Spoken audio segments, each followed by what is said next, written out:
Well, guys, anytime the Golden Knights play at the Fortress, you know it's a big night. But tonight could mean even more because if the Golden Knights beat the Oilers, Vegas clinches a playoff berth and reaches 100 standing points on the season.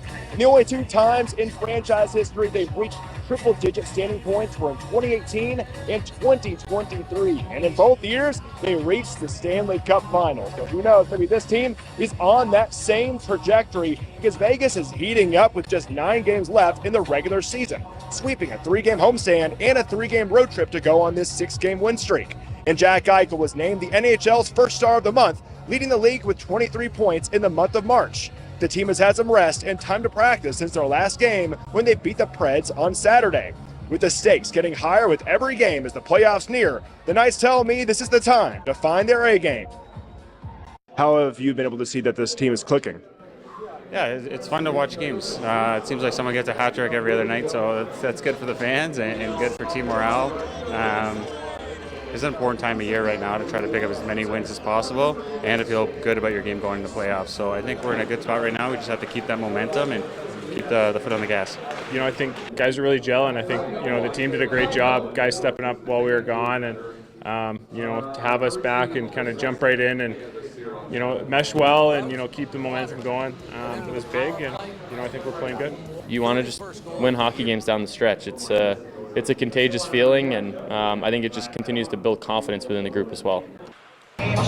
So here are the scenarios where the Knights punch their ticket to the playoffs. If Vegas wins tonight, they're in. Regardless of if Vegas wins, if the Calgary Flames fall tonight, the Knights are in. If the Knights get 1 point tonight with a loss in overtime or a shootout, the VGK can clinch if the Flames lose in any fashion. Or if the St. Louis Blues fall in regulation to the Red Wings tonight.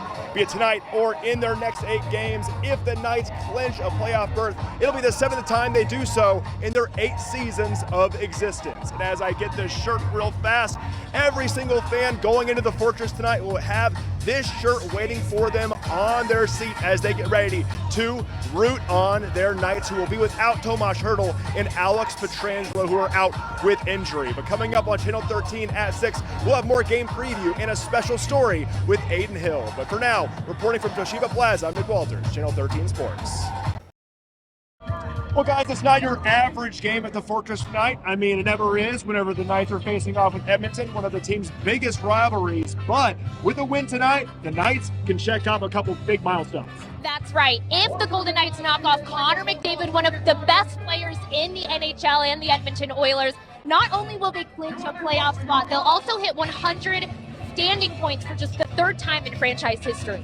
Yeah, it's no April Fool's joke, Taylor, and the last times they've reached 1,000 standing points were 2018 and 2023, and both times it resulted in trips to the Stanley Cup Final. So I'd say that's a pretty good omen for this year's team. And man, it's a heated rivalry and also a hot team playing it because there's a lot of smiles around City National Arena lately. The Knights have won 6 in a row, welcoming William Karlsson and Shea Theodore back to the lineup. And Jack Eichel was named the NHL's first star of the month for March. The locker room feels like they're hitting their stride, but with just 9 games to go until playoff hockey, they hope they're just getting started.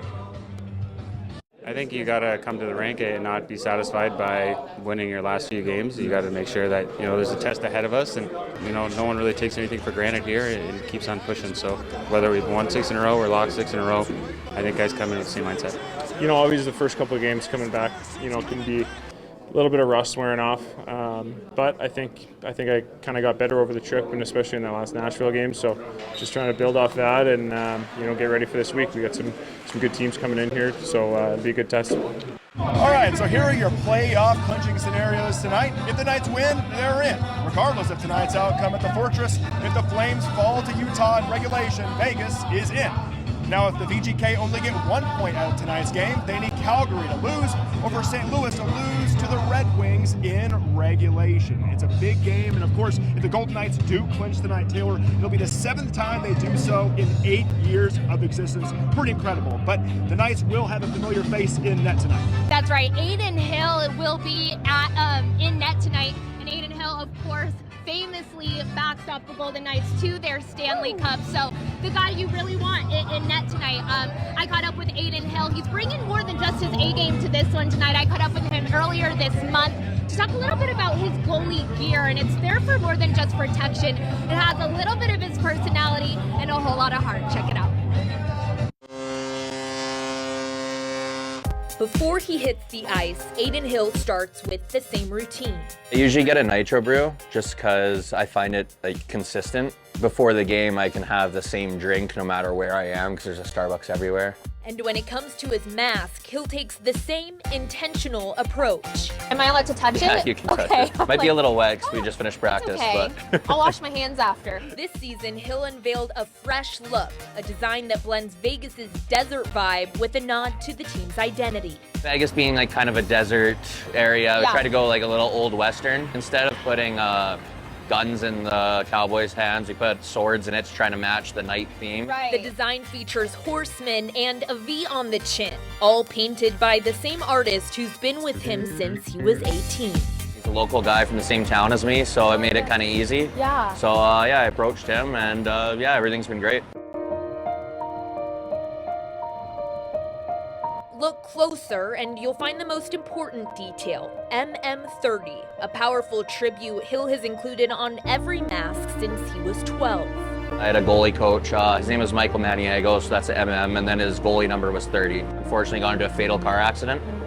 He was 20 years old. Hill was just 11 when he got the news, while at a sleepover at a friend's house. It's kind of shocking at being at that age. A loss that came too early, but left a lasting impact.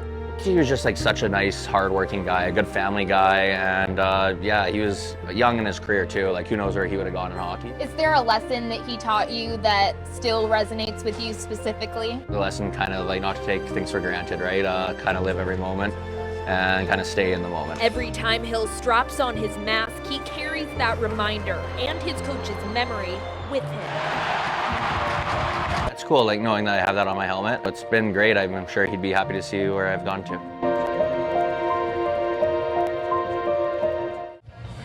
Well, it's fair to say the Vegas netminder has gone very far, Tim. That's right. And hey, I did a little outfit change, if you hadn't noticed. Obviously, it's a big game if they're giving away free T-shirts. So here's a look at what the giveaway is for tonight. Yeah, every fan entering the Fortress will have that on their seats, but what they won't see is Tomas Hertl or Alex Pietrangelo in action because they're out with injury. But it's puck drop at 7 o'clock, Golden Knights against the Oilers. We'll have your game recap tonight on Channel 13 at 11. Now, guys, let's go and send it back to you. Walters tells us if the VGK could come out with a win. The Golden Knights punch their ticket to the Stanley Cup Playoffs. In a loss, it's no April Fool's joke. Vegas fails to oust the Oilers in a 3-2 loss, snapping VGK's 6-game winning streak. But thanks to the Utah Hockey Club's win over the Calgary Flames, the Knights clinched their spot in the postseason for the 3rd straight year, their 7th playoff berth in 8 seasons. The guys in gold hot entering this one and show no signs of slowing down early on. Nic Roy nets his 12th of the season to take a 1-0 lead after the first. Without Connor McDavid, Edmonton has a big answer in the second, rattling off 3 goals to the VGK 0. Early in the third, the Knights won't go away easy. Pavel Dorofeyev nets his team-leading 32nd goal of the season to cut the deficit. 1-score game, Vegas looking for the equalizer, but can't find the back of the net. Falling to the Oilers 3-2 and failing to improve to 100 standing points on the season. Not the result the VGK want, but securing their right to play for another Stanley Cup is a good silver lining with 8 games to go until playoffs. The second period obviously was not the best. They have good players, they're going to make some great plays, but ourselves we can do that as well. Obviously it's exciting to be back in the playoffs. The guy's been great to me. It's a lot of good things to come, so it's been very exciting. The Golden Knights playoff bound in 7 of 8 seasons. What does that say about the franchise? It says a lot from top to bottom, everybody, starting with Bill and obviously coaching staff and all the staff we got here. We got the best fans, really good setup, so it's really fun to be part of it for sure. I just feel like in the organization, people have done their jobs for the most part. They missed 1 year, but I know it was the year before I got here, so there was a lot of injuries, a lot of adversity, and they missed by, a point or two. So they've identified talent. The talent is produced on the ice. The players have played well. I think the coaches have been here have all done a good job with the players. Next on deck for the Knights is a battle between some of the best in the West. Third place Vegas hosting the conference-leading Winnipeg Jets in a heavyweight bout on Thursday night. From T-Mobile Arena, I'm Nick Walters, Channel 13 Sports.